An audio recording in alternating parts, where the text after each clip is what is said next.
എന്താ സാധനം?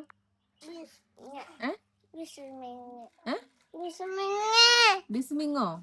എന്താ ബിസ്മിങ്? ബീൻസ്. ബീൻസ്. ആ ബിസ്മിങ് അല്ല. ഉണ്ടോ? എന്താ കയ്യിലെന്താ?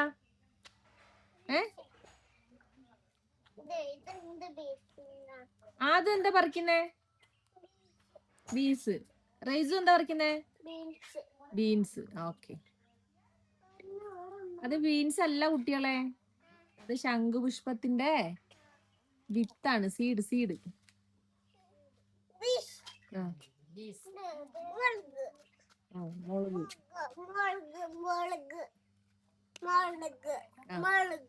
മുളക്. ആ ഇലയാണോ മുളക്?